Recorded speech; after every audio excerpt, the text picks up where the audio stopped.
Because y'all can understand me. When I go north, they can't understand me, and I think it's because they're not real smart. But that's probably here nor there. We're going to talk about a program that we're going to start here. It's called Exceeding Expectation. I want you to just think with me for just a minute. When's the last time you went to like a fast food place? McDonald's. Walk into McDonald's, and if you get a smile, you really done something. If you get a hello, you really done something. If you get somebody to walk over to the counter to meet you, you've really done something.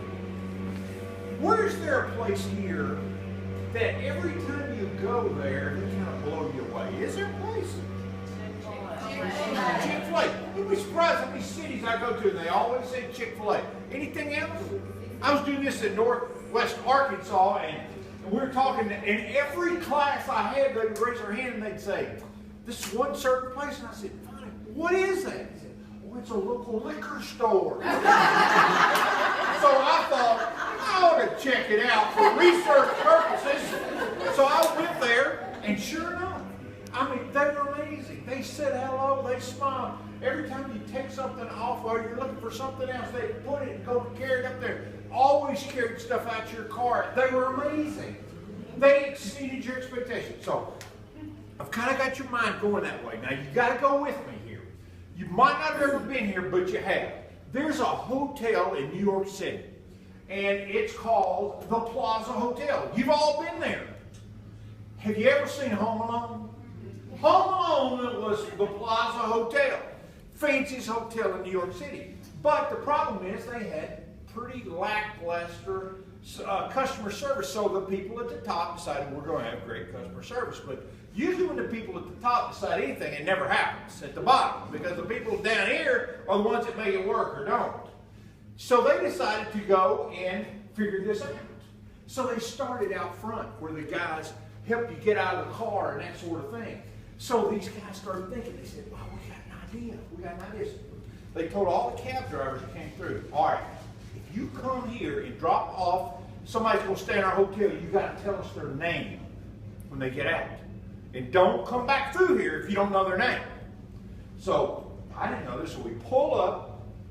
The guy comes around, tells the guy, he opens the door, he says, welcome to the Plaza Hotel, Dr. Pettigrew. Whoa, dude, that is cool. They had little headsets on the guy up there that comes to get your package. He said, we've been waiting on you, Dr. Pettigrew. I'm feeling like Donald Trump at this point. You walk in the hotel, the lady comes across the lobby. You don't go to a desk. She brings you a key. She says, we've got your room all ready for you. She says, doesn't it feel better than in Memphis? It's 84 degrees today. Well, it didn't take much for her to figure out I was from Memphis, but the whole idea is what she did. We go up to the room, and I asked the guy, I said, I know this is a city that never sleeps, but I need a tie for tomorrow. I'm not a tie wearer. And the guy said, well, it might be the place that never sleeps, but the tie stores sleep. So I don't know where we get it. I don't know where you get a tie. 20 minutes later, bang, bang, bang. I go to the door, open the door, and there's a guy standing there with 2 ties on his arm. He says, which tie would you like? Listen to this. And I will take the other one back and get my money back for you. Is that amazing? Does that exceed expectation? So every time I go there, where do you think I stay? Every time I talk about there, where do you think I talk about? Because that's the kind of place people in this world are looking for. Instead of that, we've dumbed down everything to where we think just if we go in and somebody says hello, then that's a good thing. The reason this is so important in healthcare, everybody that walks in our door is scared to death. The 75-year-old man that's got his 75-year-old wife in here that he spent his whole life with, he is scared to death. He might not act like it, but he is. The mom and daddy that got children, they're scared to death. And even people coming here with non-serious stuff, they're scared to death because we've all read about Aunt Virginia coming into the hospital and never going home. So people are just a nervous wreck. So what happens when people get like that? Then they get a little bit irritable. Then they get a little bit mean sometimes. And so we are the people that can turn this into an unbelievable experience.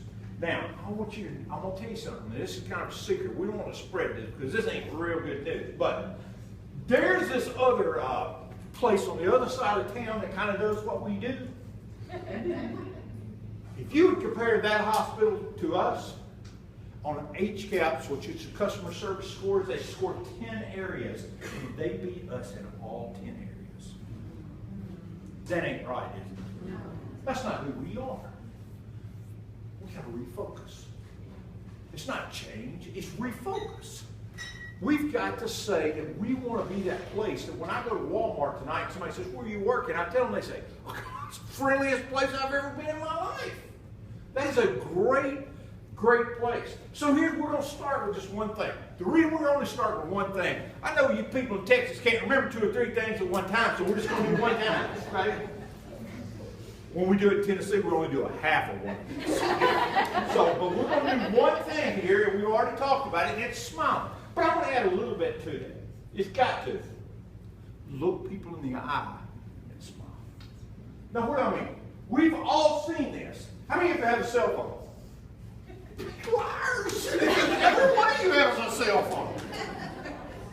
If you don't, then we need to put you somewhere. But have you seen people walking down the hall, and as soon as I get ready to meet somebody coming, I'll start looking at my cell phone or my pager. You've seen people do that? It's like Barack Obama's calling them. They've got to make sure they check it. Is that not the craziest thing I've ever seen? How about getting in the elevator? You get in an elevator with patients, family, or something like that, and we turn and we face the front wall like the Super Bowl is playing. And I don't want to miss a play of it. And we might go up 4-4 and we still don't talk to anybody. You ever done that? It's like, what are we doing? We're human beings.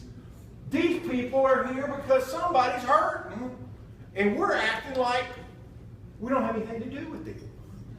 So, this smiling, making contact is really important.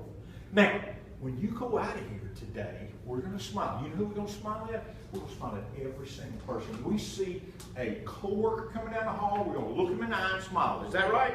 Yeah. All right. If we see a family member, somebody we don't know, we're going to look them in the eye and we're going to smile at them, right?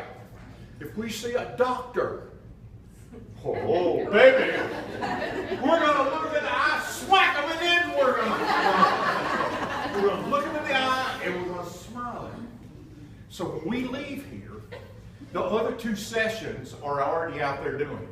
So when you see them doing it, you just kind of fist bump them. We know we're all in the same boat. Everybody else thinks you've been in here smoking something. But that's okay, because they'll come in and smoke something after a while. But that's how we want to do. We can start right now creating a whole different atmosphere. Scott said something where he really hit the nail on the head. Y'all, businesses that have figured this out are not businesses that are worried about where's my money at the end of the month. They're not now, because people will go and people will talk and people will tell their neighbors and people will tell at church how about it. I mean, it will happen, I promise. You talk to a lady that's had a baby somewhere, and if she had a great experience, she tells the whole world. So you've got to find, this is what we want to turn this place into. Do you know a side effect to this, besides making us money, besides us doing well and all like that? You're going to have more fun. Who likes working with these people with these stupid frowns on their face all the time? I mean, I wish I could give you promotion, just slap them off, but I can't. So that's what we're going to do. Look in the eye, smile at them, and this is going to be just our start. Now, we're going to be working behind the scenes because we got to do a lot of stuff to help fix our HCAP scores, because this will be the last time we'll be here. We'll be reporting that they're ahead of us in anything. Does that understand? Okay. Scott?